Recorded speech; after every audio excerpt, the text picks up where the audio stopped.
Hello there, wonderful people of God, people who are conscious of the fact that a general perception of a concept can either trigger reception or deception of that concept in the heart of an individual.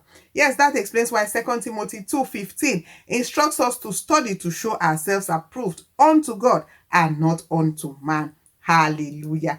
Warm welcome to your weekly gospel encouragement program, Meaningful 5 Minutes with Mommy Reed, where we use biblical tidbits to encourage ourselves amidst daily discouragement.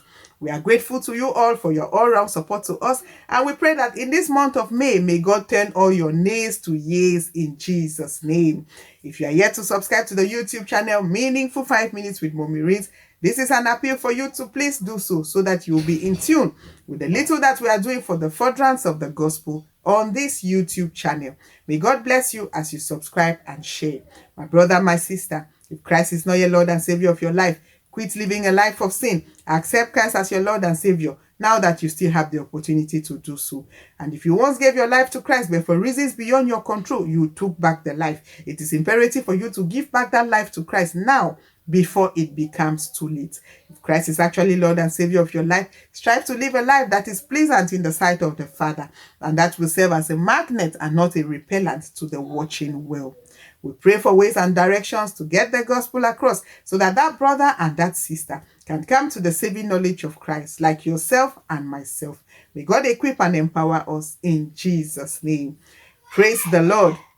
By the special grace of God, we've been able to share several topics from slots 1 to slots 216. The last being the fact that jealousy is a silent killer. The positive side of jealousy is the fact that if somebody is doing something better than yourself, pray to God, the giver of all good things, to give you your own share.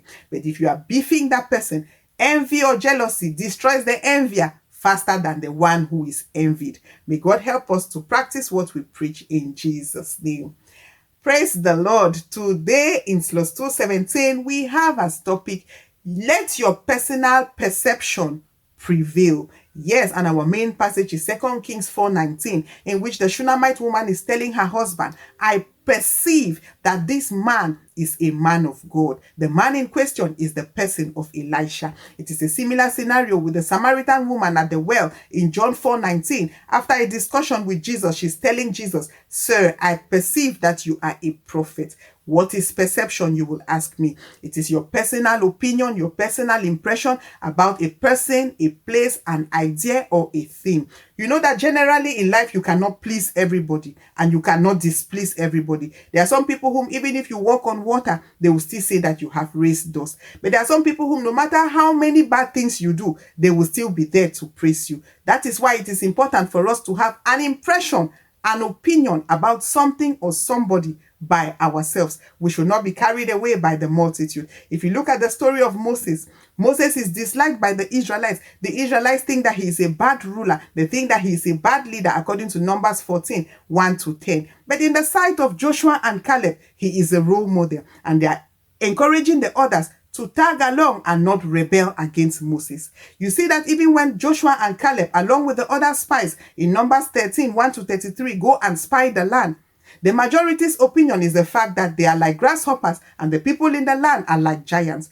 But Joshua and Caleb have a personal impression about themselves, and they tell the people that if they go with God, they can conquer the land. The fact that the majority thinks in this particular way doesn't make that opinion or that impression the right one. What is your personal impression about that particular concept? In the sight of the Pharisees, Jesus is a threat because they are jealous and envious of Jesus, according to Matthew 27, verse 18. But in the sight of Peter, Jesus is the Messiah. Jesus is his master. Jesus is his savior, according to Matthew 16, 15. Who is Jesus to you as an individual? You look at even the kind of people whom we are called to be. We are called to be people who are flexible, who can change our impression or our opinions as the need arises. Nathanael in John 1:46 is asking, can anything good come out of Nazareth? And Jesus is answering him to come and see. We should be the kind of people who are ready to come and see, even about the people or places that we have written off, because change is the only constant thing in life. If you look at even Rahab, on the outside, she looks harsh. She looks, as a prostitute, one will expect that she's a fighter. She's not gentle. But the Bible tells us in Joshua 6:25 that because of Rahab's caring nature, her family is saved. Look at even Samson, who is powerful on the exterior. In Judges chapter 16 verse 4, he shows that on the interior, he is a caring person, he is a loving person. And so don't be carried away by how people look like on the outside. Go closer to have a personal impression by yourself. And that explains why if Christ is not your Lord and Savior of your life, just bow your head and say, Lord Jesus, come into my life, wash me with the blood of the Lamb, give me the power to live right, give me the power to hate sin, and to have a personal perception of you.